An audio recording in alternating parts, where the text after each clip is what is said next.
Livre des Actes des Apôtres, chapitre 16. Il arriva ensuite à Derbé, puis à Lystre. Il y avait là un disciple nommé Timothée. Sa mère était une juive devenue croyante, mais son père était grec. À Lystre et à Iconium, les frères lui rendaient un bon témoignage. Paul désirait l'emmener.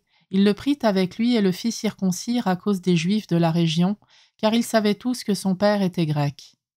Dans les villes où Paul et ses compagnons passaient, il transmettait les décisions prises par les apôtres et les anciens de Jérusalem pour qu'elles entrent en vigueur. Les églises s'affermissaient dans la foi et le nombre de leurs membres augmentait chaque jour. Paul et ses compagnons traversèrent la Phrygie et le pays des Galates, car le Saint-Esprit les avait empêchés de dire la parole dans la province d'Asie. Arrivés en Mysie, ils essayèrent d'atteindre la Bithynie, mais l'Esprit de Jésus s'y opposa. Ils longèrent alors la Mysie et descendirent jusqu'à Troas. Pendant la nuit, Paul eut une vision.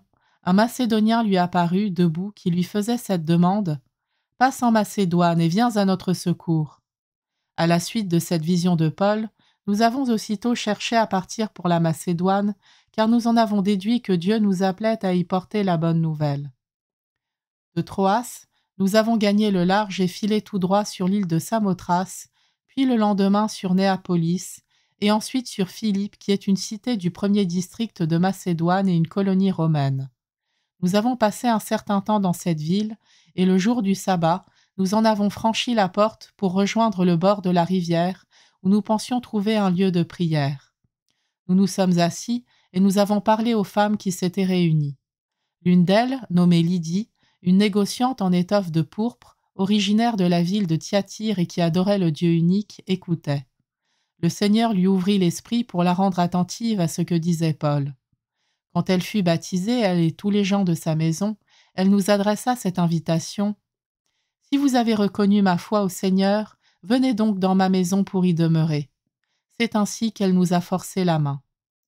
Comme nous allions au lieu de prière, voilà que vint à notre rencontre une jeune servante qui était possédée par un esprit de divination.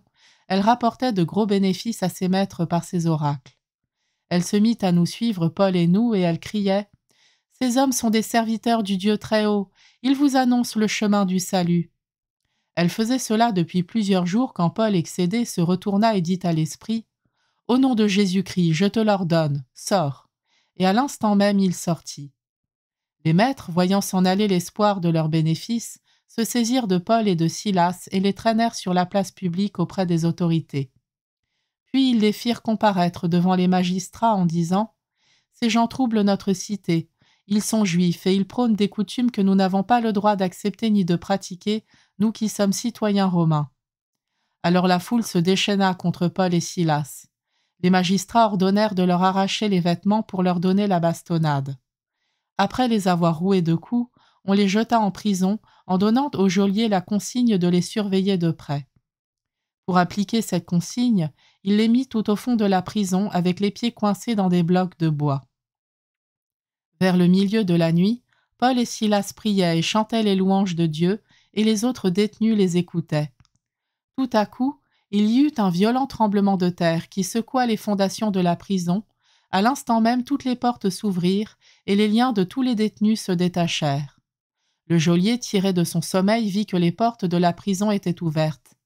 Croyant que les détenus s'étaient évadés, il dégaina son épée et il était sur le point de se donner la mort.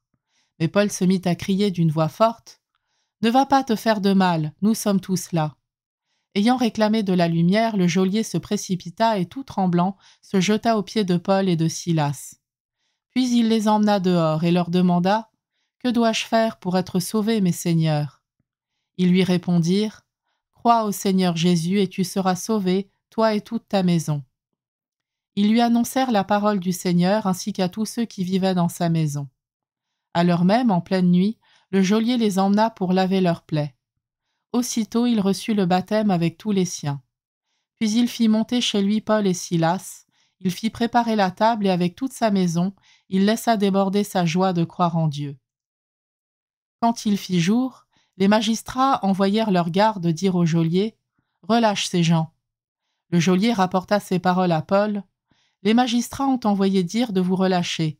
Sortez donc maintenant et partez en paix. » Mais Paul dit aux gardes : Ils nous ont fait flageller en public sans jugement, alors que nous sommes citoyens romains.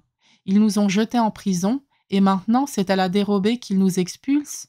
Il n'en est pas question, qu'ils viennent eux-mêmes nous faire sortir. » Les gardes rapportèrent ces paroles aux magistrats. Ceux-ci furent pris de peur en apprenant que c'étaient des Romains. Ils vinrent donc les apaiser, ils les firent sortir en leur demandant de quitter la ville. Une fois sortis de la prison, Paul et Silas entrèrent chez Lydie, ils virent les frères et les réconfortèrent, puis ils partirent.